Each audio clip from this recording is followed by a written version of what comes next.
continue. So start from the beginning, right? Ready? So Manfo, tell me we're going to talk about how to write a letter. So you were saying to me that, what's this? What are we looking at here? What is this here? The introduction. Excellent. And at the bottom? The request. Good. And you tell me this, what do we call this?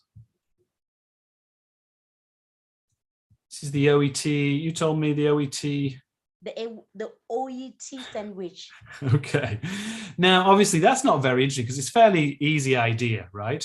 But then you said what I really liked. You said that very often you write something called a timeline paragraph. Here's the timeline. What are you trying to do in a timeline paragraph? Mm-hmm. You expand the purpose. In the timeline? Yes. Expanding the purpose should be in the, here we want to expand the purpose of the letter, okay? In the requests. Mm-hmm. So what do we do with the introduction? What do we say about the purpose there? In this purpose, it has to have who are you writing to? Yeah. And sentence one. Sentence one. Who are you writing to? Yeah. Where. And why. And why. Good, right. So we've got sentence one, who, where, why. Then we've got to give the purpose of the letter. That's sentence two, right? So you've got to give me letter type and what? Purpose, I guess, right? So sentence two is, what do I mean by letter type? What types of letters are there? Maybe discharge letter. Yeah, discharge, transfer. Transfer. Or what's the other one? Discharge, transfer, referral. Yeah, exactly, right? So you might write something like this. I am writing who? I'm writing regarding Mr. Smith. Mr. Smith. Okay, that's my who, right? Who was, finish this, who was, where is he? Who was admitted. Yep, admitted. Yep. To our hospital recently. Excellent, excellent. At the hospital recently. And why was he there? If it was something, the procedure was planned. Yeah. It will be for. Yeah, for planned procedures, we say for. If the procedure was not planned, it will be due to. Exactly, right? So what things are usually planned for? Surgery, right? What else is planned? It's usually surgery. What we can plan. What is planned? It could be surgery, it could be assessment from a specialist right, in the hospital. What else do we plan, Manfo? Think about it. When we insert the patient, when the patient is broken, maybe, so he's going to be inserted. Normally we call it ORIF or internal fixation. Yeah, so some kind of procedure, right? For a procedure, okay? But if it's unplanned, right, that's planned, right? If it's unplanned, I'm going to say due to what? Broken ankle, maybe. Yeah, a broken ankle. Or broken ankle following a fall.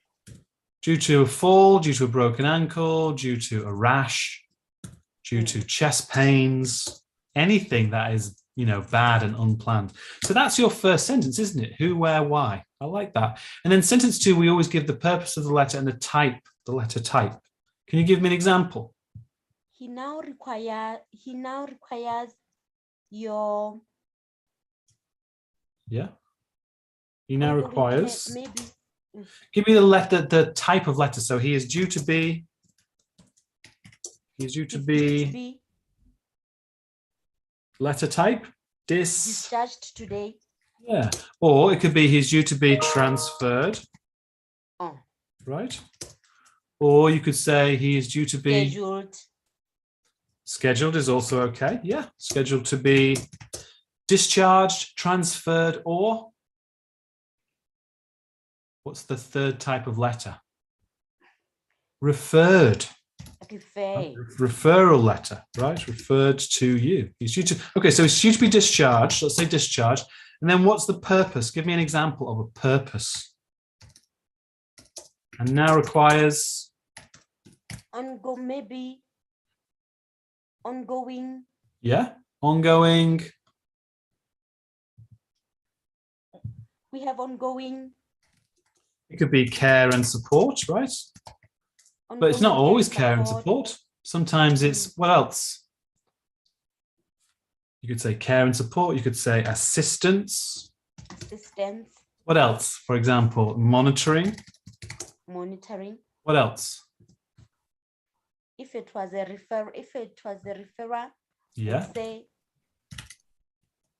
assessment. Yeah, good. Further management. Assessment, exactly. So referral letters, we usually say assessment, ongoing management. Care. Yeah, there you go. Okay, so look, that's your intro. That's the first part of the OET sandwich. Who, where, why, and then letter type, and then purpose, okay? What does it mean to expand on the purpose? What does expand mean? You try to increase, you try to tell. Yeah, say more. About what? Say more about the condition, the assessment, the required assessment, and whatever. Yes. So assessment, right? So there's my assessment, and I'm going to say more about it. So I'm going to say, you know, in view of the above, he now requires further assessment. Please, you know, give him an MRI or whatever, right? Sometimes there's not very much to say with a specialist, right? Note, with a referral to a specialist, we don't expand purpose very much, right? Why is that? Manfo, go on. Okay, you said with a referral to a specialist, no need to expand the purpose. Sometimes, yeah, sometimes, because we don't, it's not a discharge letter, right? Okay. Usually when we're writing to a specialist, it's just this. The assessment. Yeah, you're not going to tell the specialist how to do his job, right? Yes. And the case notes don't usually give you any information. You're just going to say, she's just going to say, please provide further assessment and management, right? Something like that. Okay, so this is the OET sandwich. Sentence 1, sentence 2, and then we expand the purpose here. Sometimes what do we usually say, Manfo? We say, in view of the above. In view of the above, it would be greatly. Yeah. If you could. Yeah. Provide. Further. Care. And assessment. Assessment, or let's say support. Whatever you want. Yeah. In this case, it would be, assessment. Assessment. Yeah, you're right. Sorry. Has to be the same, doesn't it? Has to be the same one. Yes. Okay, so look, you don't always have to write it like this. This is just one example. You can, Manfo, you can change this if you want, if it's a different situation. But you're trying to talk about the purpose and the requests at the end, right? We need to tell the reader what to do, right? Tell the reader. Well, what was that thing you said about the timeline? That was really nice. Tell the reader what to do. But the timeline is always past.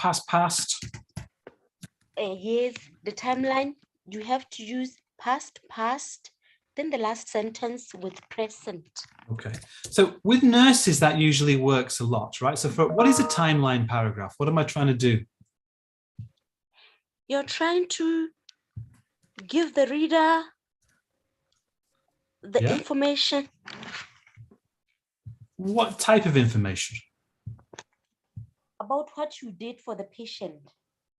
Yeah.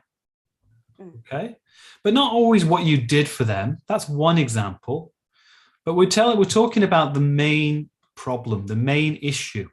Okay, so you're telling the story, aren't you? Tell the story of the main issue. right? For example, maybe he had burns, right? He was in a house fire and he had burns on his arms and legs, right? That's just an example, right? So in my timeline, I'm going to tell the story about the treatment of the burns, The treatment of the burns, the recovery from the burns, maybe surgery, anything like that, right? That's my example. Okay, so what do I put in my background then? What do I usually put in the background? On the background, you might put medical history. Yeah, it's from a long time ago, right? Not the main stuff, not the main issue, but the stuff from a long time ago. The stuff from a long time ago. Like, it's not always a long time ago. It could also be present tense. For example, he is a smoker. That's true now, right? But it's background. You're right, though. It can be old medical history, right? And social what? Social background. Also lifestyle as well, right? Lifestyle and social things. Give me an example of social. Social background. Maybe the family. Yeah, like he has no family, something like that, or no family, something like that.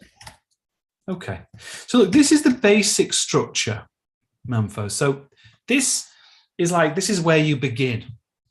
This is the basic idea. Okay, Oet Sandwich, introduction, timeline, backgrounds, requests. But sometimes we don't need the background, right? Yeah. Why? If the reader knows the patient, we don't need the background. Yeah, so only include this if the patient is known.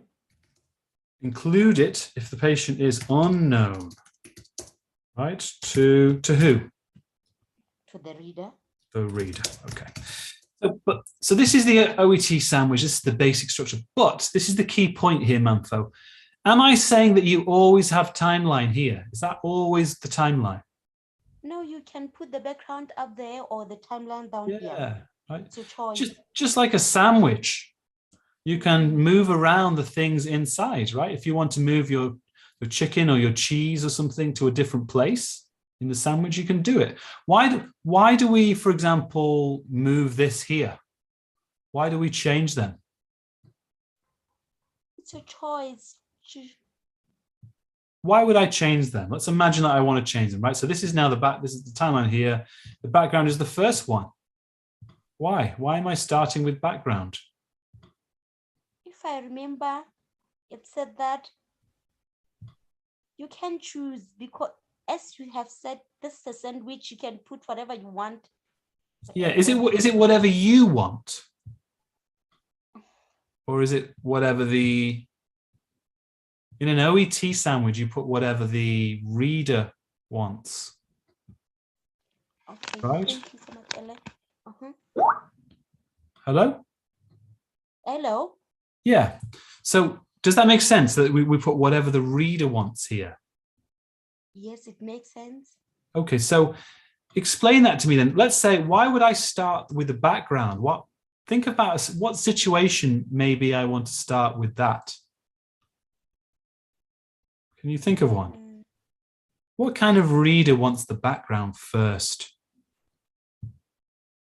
I'll give you a hint. Oh yeah, go on. The reader who doesn't know the patient.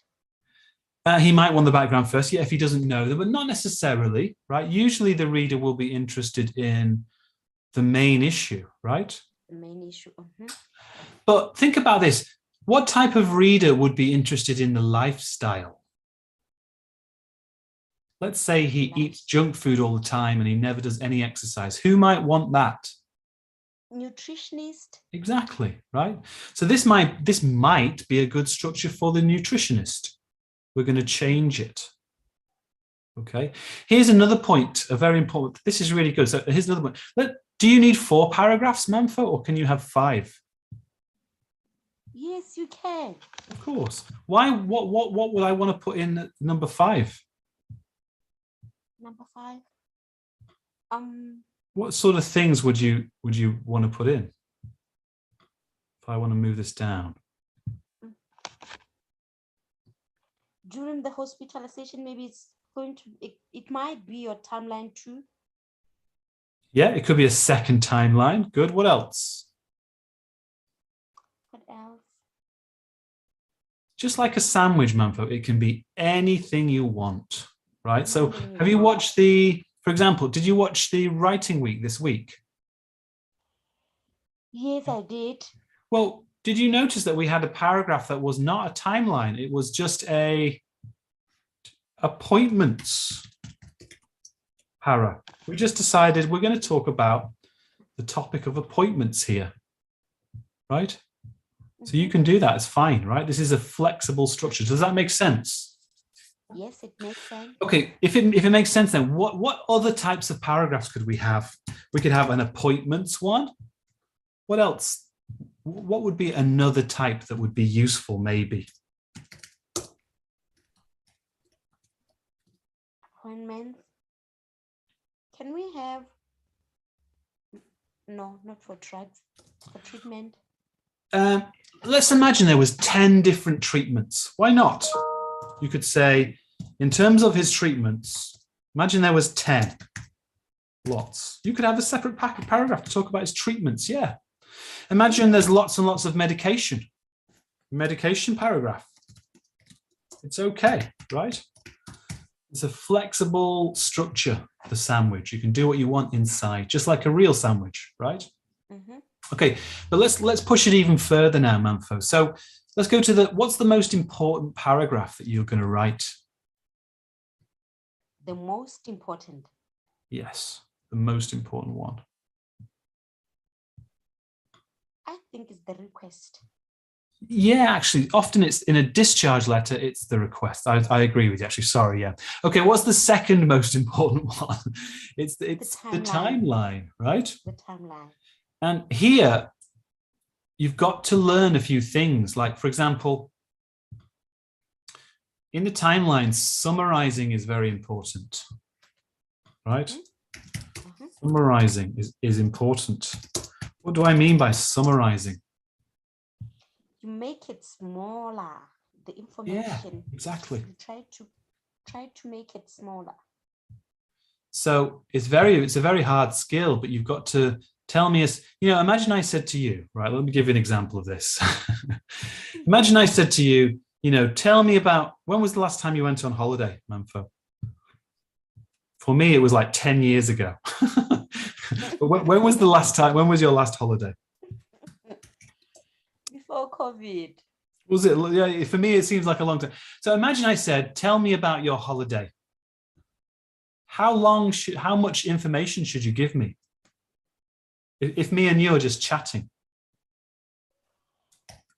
When was it? You don't want to give me everything, do you? Mm. You're not going to say, yeah, so this is how I bought my tickets. And this is how we got to the airport. No. And this is how we got onto the plane, right? You're just going to say, oh, yeah, it was great. We went here. Family was there. Really nice, right? That's summarizing, right? So when you tell your story, you have to get a balance between detail and summary, right? And this is one of the hardest things in the whole exam. And if you want, we can practice it today. I can give you some homework. Thank you so much, Okay. Ellen. But I want to make there's one other final thing. You said to me, right, final thing. You said to me the last sentence should always be in the present tense, right? Mm-hmm. But I said there's an exception to the rule here. Often doctors will not have a present tense in their timeline. Mm-hmm. Instead, they're going to have something called a current condition paragraph. I'm sure you can guess what that is. What is a current condition paragraph? The current condition paragraph. Yeah, what is that? The improvement of the patient. How is the patient now? Yeah. So it's the last bit of your story. Sometimes people just say, okay, I'm going to have a separate paragraph for the last piece of the story. Right. So that, for example, many doctors, they'll do a nice timeline, but then they'll have a current condition paragraph here. Right. And then that's where they move into the present tense. You can do that as a nurse, though, as well, if you want. Okay. Does that make sense? Maybe you tell me all about the past in your timeline. Past, stop. Past and present. And then you say, today, blah, blah, blah, blah, blah. Or currently, blah, blah, blah. Again, it's your choice. You do whatever you want to do inside your timeline. All right. Actually, why don't you tell me, what do you think is your biggest weakness for writing? Is it summarizing or is it grammar, or what do you think? I think both grammar and summarizing.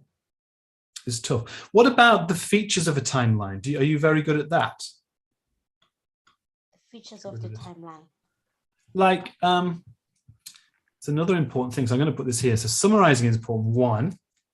Okay. 2, you've got to use you've got to use good language. Okay. You know what we always say in timelines? You've got to have a what sort of language should we use in the timeline? Language. I'll give you an example, right? It's not tenses, it's language. Things like dates. Dates. Right? You've got to have dates, sequence. Good. You've got to have results. Following. Yeah, that's sequence language. Good. Following, after. Maybe contrast. Consequently is results. Yeah. Contrast is good. That helps you to summarize. What else? What if I say during his operation? Duration phrases, right? Duration phrases. Addition, exactly. So all that stuff has to be in the timeline as well.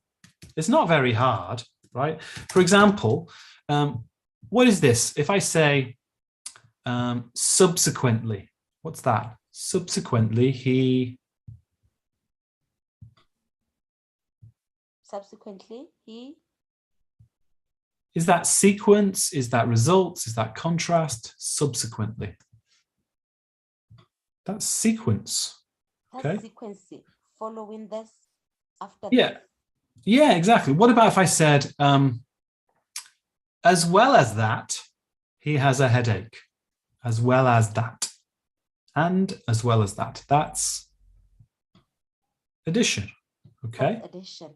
Give me an example of results. You give me some results language.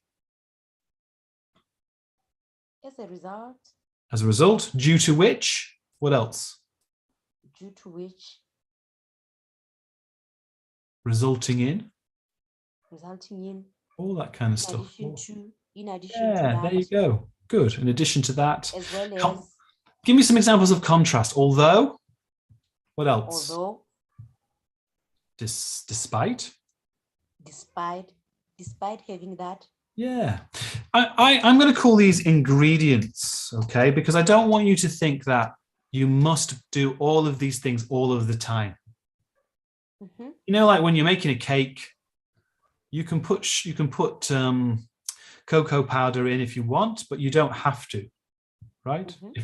You only put in cocoa powder if you're making a chocolate cake, right?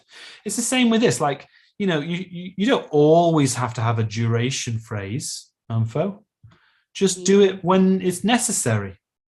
Okay? You just put them in, put the ingredients in like a cake, just sprinkling them in. Okay? Mm-hmm. All right, so let's try. I really enjoyed doing this. Why don't you try and write me a letter? And I'll review it for you. When's your exam? My exam is on 4 December. Fantastic. Okay. And obviously you want to, so let me just save this. Why don't we write a letter together?